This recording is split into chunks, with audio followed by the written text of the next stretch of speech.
everybody? Liquid Lunch coming at you live. Tuesday, January 19th, 2010. Natalie Filippelli is my co-host today. Natalie, great to see you. Great to see you. How are you? I'm good. Good. What have you been doing lately? Just skiing. Really? Mm-hmm. Where did you go skiing? At Blue. Not What? that Blue. Blue Mountain? Yeah, Blue Mountain. Yeah? How was it?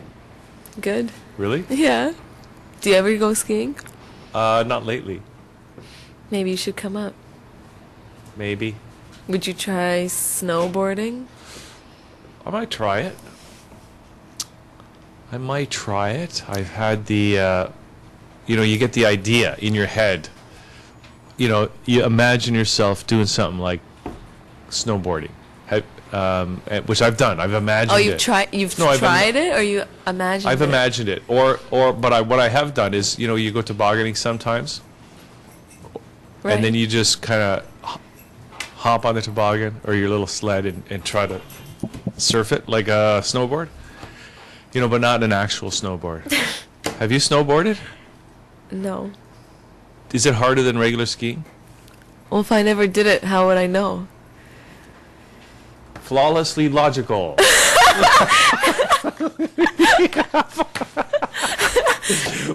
So you've done them both. Which one do you think is easier to learn or harder to learn?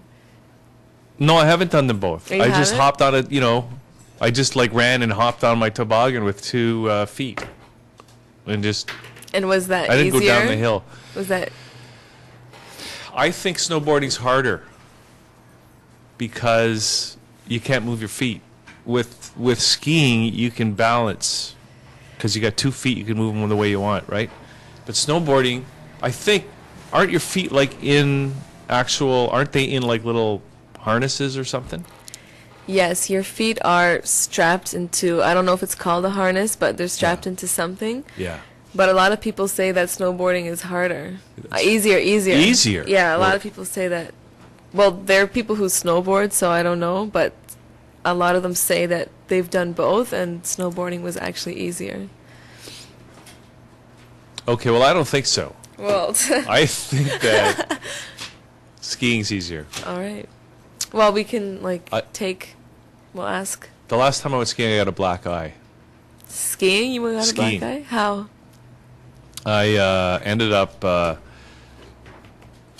what happened was, at the beginning of this trip, everybody went down the hill and they assessed you, whether you're like an expert, intermediate, or like beginner, right? Okay.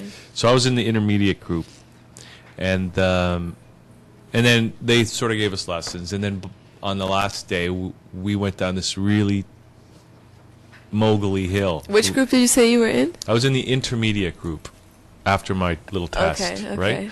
So then we went down the this really hard hill, like a lot of moguls, really steep, and I did it like a real pro. Well, anyways, it was like, I got no problem. So now I thought I was a real expert. So then the next thing was a long, narrow trail, okay? Okay. Just a very narrow trail. Meanwhile, I fell, like just acting goofy, into the powdery snow, and it took me a while to get up, and then I was behind the group. So now I'm trying to catch up to the group, but I'm going down this really narrow trail, and I missed the instructions, be careful, people, this is a really narrow trail. Next thing you know, I'm doing my Ken Reed impersonation, and I can't stop, and I can't turn, I can't slow down, I can't snowplow. So I ended up getting into a pretty severe skiing accident. How come it took you so long to get up?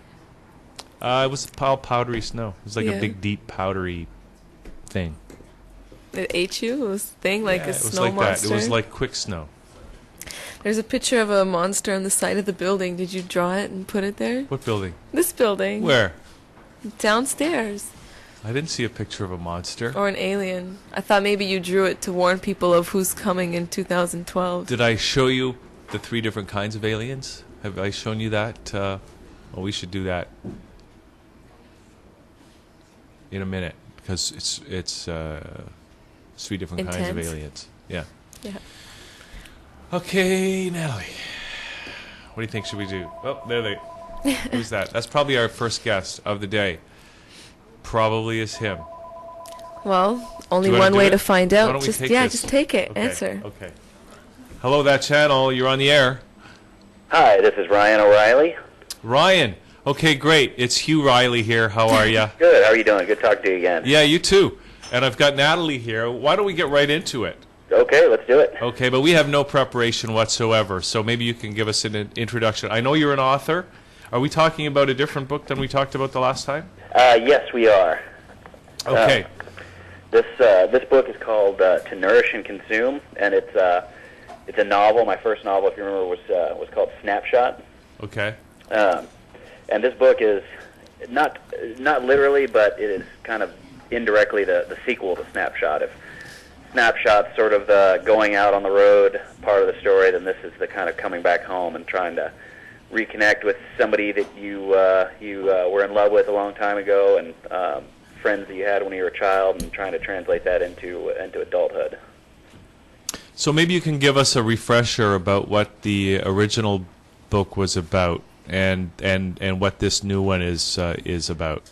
Well, Snapshot was about a guy who leaves corporate America kind of abruptly, leaves his fiancée, his house, and the white picket fence, and the 2.5 kids and all that, and rides a motorcycle across the western part of the United States, and comes back, and it's sort of about discovering the modern American counterculture and getting away from institutional obligation, college, job, marriage, the whole progression that one is kind of ideally supposed to take to college or till retirement.